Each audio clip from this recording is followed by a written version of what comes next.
Hello दोस्तों, स्वागत है आपका अपने चैनल रजनी साहित्य अकेडमी में। तो मित्रों, अगर आप UGC NET, TET, PET, MP test जो भी हिंदी संबंधित एग्ज़ाम की तैयारी कर रहे हैं तो आप मेरे चैनल से जुड़ सकते हैं। मित्रों, हमारी यूजीसी नेट की प्रथम इकाई जो कि भाषा विज्ञान उसका साहित्य है, उससे हमारी क्लास चल रही है, जिसमें हमारी 2 क्लासें हो गई हैं। पिछली क्लासों में मैंने भाषा की परिभाषा बताई थी, दूसरी क्लास में मैंने वैदिक संस्कृत के बारे में आपको जानकारी दी थी, और आज हम पढ़ने जा रहे हैं लौकिक संस्कृत। तो अगर आपने मेरी 2 वीडियो पिछली नहीं देखी है तो प्लेलिस्ट में जाकर उसको अवश्य देखिएगा। तो चलिए देर न करते हुए अपने क्लास की ओर चलते हैं। क्लास की ओर चलने से पहले मैं आपसे कहना चाहती हूँ कि अगर आप मेरे चैनल पर नए हैं तो सबसे पहले सब्सक्राइब कीजिए और बेल आइकन जरूर प्रेस करना, जिससे मेरी जो भी नई वीडियो आए उसका नोटिफिकेशन आपको अवश्य मिले। तो लौकिक संस्कृत, इसका समय कितना है? 1000 से 500 ईसा पूर्व। एग्जाम में लौकिक संस्कृत के बारे में उसका का मतलब वो कब समय था, उसका कितनी ईसा पूर्व की थे, ये सब पूछ लिया जाता है। दूसरा पॉइंट है पाणिनि की अष्टाध्यायी, इसी भाषा में लिखी गई है, यानी जो पाणिनि आचार्य थे संस्कृत के, उन्होंने अष्टाध्यायी ग्रंथ लिखा था, उसकी भाषा कैसी थी? लौकिक संस्कृत। दूसरा है वैदिक संस्कृत में 52 ध्वनियाँ की जगह 48 ध्वनियाँ मिलती हैं, यानी कि जो वैदिक संस्कृत में 52 ध्वनियाँ थी वो अब लौकिक संस्कृत में कितनी रह गई हैं? 48 ध्वनियाँ रह गई हैं। वैदिक में गीतात्मक स्वराघात और बलाघात स्वराघात दोनों थे, किंतु लौकिक संस्कृत में केवल बलाघात स्वराघात रह गया है। यानी कि जो वैदिक संस्कृति उसमें 2 स्वराघात थे, एक गीतात्मक एक बलाघात, लेकिन लौकिक में क्या रह गया? बलात्मक स्वराघात रह गया है। अब हम दूसरा पॉइंट पढ़ते हैं। पहले हमने पढ़ा था प्राचीन आर्य भाषाएं, जिसमें से 2 भाग थे, वैदिक और लौकिक। अब हम पढ़ने जा रहे हैं वैदिक मध्यकालीन आर्य भाषाएं, ठीक है। अब ये दूसरा पॉइंट था, इसको 3 वर्ग, भाषा को 3 वर्गों में बांटा गया था, जिसमें प्राचीन, मध्यकालीन और आधुनिक, जिसमें हमने 1 पॉइंट पढ़ लिया है। अब हम पढ़ने जा रहे हैं मध्यकालीन आर्य भाषाएं, जिसको भी 3 भागों में बांटा गया है। कितने? पाली, प्राकृत और अपभ्रंश। तो आज हम सबसे पहले पढ़ेंगे पाली भाषा के बारे में। यह तथ्य मैंने जो रखे हैं वो अक्सर एग्जाम में कई बार पूछे हैं। अगर आप देखना चाहते हैं तो पुराना पेपर उठाकर देख लीजिएगा, ये वाले पॉइंट आपको अवश्य उस पेपर में मिल सकते हैं।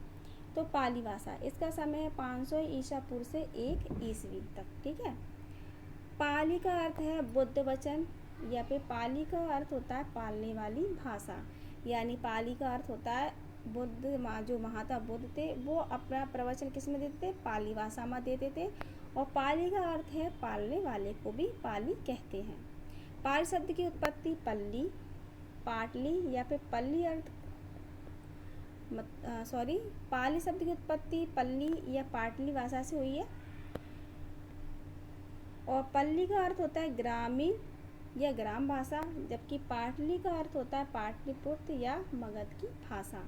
तो कभी कभी ये पूछ लिया जाता है कि पाली की उत्पत्ति किस किस से हुई है, पल्ली या पाटली से। और पल्ली का अर्थ पूछा तो उसका अर्थ होता है ग्राम या ग्रामीण भाषा, और पाटली का अर्थ होता है पाटलिपुत्र या फिर मगध की भाषा। पाली भाषा के अध्ययन के प्रमुख आधार है। अगर हम पाली भाषा के अध्ययन के बारे में जानेंगे तो उसको जानने के प्रमुख आधार ये हैं। त्रिपिटक, जो कि आपको पता है बुद्ध वचन होते थे, उसमें टीका अर्थ कथा, यानी जो कथाएं होती थी छोटी छोटी उनको टीका अर्थ कथा कहते थे। टीका यानी किसी कथा का दोबारा से सृजन करना या उसको दोबारा से लिखना भी टीका होता है। साहित्य या ऐतिहासिक वंश या दीप वंश या महावंश, यानी जो साहित्य वंश था इसका इतिहास पाली का, तो कौन सा था? ऐतिहासिक या फिर दीप वंश या फिर महावंश से जाना जाता है। इसके हिसाब से हम उसको जान सकते हैं पाली भाषा को। अब कुछ विशेष महत्वपूर्ण तथ्य हैं जो अगर आप इसको नोट कर सकते हैं तो नोट कर सकते हैं या फिर स्क्रीनशॉट ले सकते हैं। पाली भारत की प्रथम देश भाषा है, ये मोस्ट इम्पॉर्टेंट है। पाली कैसी भाषा है? प्रथम देश भाषा है। इसको सबसे पुरानी प्राकृत भी कहते हैं, यानी प्राकृत भाषा जो कि पाली का बिगड़ा हुआ रूप था उसको तो हम क्या कह सकते हैं? इसको पुरानी प्राकृत भाषा भी कहते हैं। श्रीलंका के लोग पाली को मागधी कहते थे। क्या कहते थे श्रीलंका के लोग? पाली को मागधी। आचार्य विदुशेखर ने पाली की उत्पत्ति पंक्ति से मानी है। ये सारे के सारे फैक्ट मैंने बहुत इम्पोर्टेंट रखे हैं, आप इसको मेरी क्लास को स्किप ना करते हुए पूरा देखिए। मैक्सवेल ने पाली की उत्पत्ति पाटली से मानी है। अच्छा, विदुशेखर ने किससे मानी है पाली की उत्पत्ति? पंक्ति से। और मैक्सवेल ने किससे मानी है? पाटली से पाली की उत्पत्ति मानी है। ठीक है। पाली के प्रसिद्ध वैयाकरण कात्यायन के अनुसार पाली में ध्वनियाँ कितनी है? 41। तो जो पाली भाषा के प्रसिद्ध वैयाकरण का अर्थ होता है व्याकरण को जानने वाला। किसको? व्याकरण को जानने वाला या व्याकरण का ज्ञाता। कौन थे? कात्यायन, जिन्होंने पाली में 41 ध्वनियाँ रखी हैं। समझ में आ रहा है मित्रों? मोगलान के अनुसार पाली में 43 ध्वनियाँ हैं, यानी कि पूछा जाता है कात्यायन के अनुसार पाली में कितनी ध्वनियाँ मानी है, और मोगलान ने अपनी मत के अनुसार पाली में कितनी ध्वनियाँ मानी है? तो 43। ठीक है, इन्होंने मानी 41 और इन्होंने मानी है 43। कात्यायन के अनुसार पाली में 8 स्वर और 33 व्यंजन है। तो कात्यायन के अनुसार कितने स्वर थे? 8 स्वर थे और 33 व्यंजन थे। ध्वनियाँ कितनी है? 10, जो कि सर्वमान है। कितनी ध्वनियाँ सर्वमान है? 10 स्वर, मतलब कि जो 10 स्वर थे वो सर्वमान माने, यानी जितने भी आचार्य थे उन्होंने 10 स्वर को प्रमाणित माना है। ठीक है। इसमें स्वरों को 2 भागों में बांटा है, सभी को पता है, बचपन से पढ़ते आ रहे हैं, हृस्वर और दीर्घ स्वर। हृस्व में आ ई उ ए ओ है, और दीर्घ में है आ ई उ और औ। ठीक है। व्यंजन में सा और सा दोनों को उच्चारण सा हो गया। ठीक है, ये से नहीं है, ये है सा, तो सा हो गया है, इसका सा और दोनों का हो गया सा। ठीक है। तो ये व्यंजन स्वर में जो कि पाली भाषा में इन दोनों का हटाकर सा उच्चारण कर दिया गया। पाली में 3 लिंग होते हैं, स्त्रीलिंग, पुल्लिंग और नपुंसकलिंग, जो कि वैदिक में भी हुआ करते थे।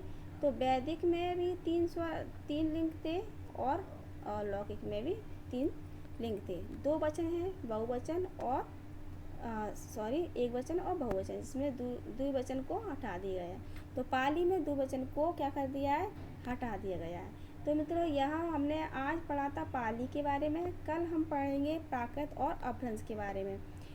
तो यहाँ मेरी एक छोटी और बहुत महत्वपूर्ण क्लास है। अगर आप मेरे चैनल पर नए हैं तो सब्सक्राइब ज़रूर कीजिएगा, क्योंकि आप यहाँ पर किसी को शुल्क ना देते हुए, कहीं पर शुल्क अगर हर स्थिति अलग अलग होती है, अगर आप शुल्क ना देने में असमर्थ हैं तो मेरी यह क्लास बिल्कुल मुफ्त है और मैं पूरे क्रम से भाषा को पढ़ाऊँगी।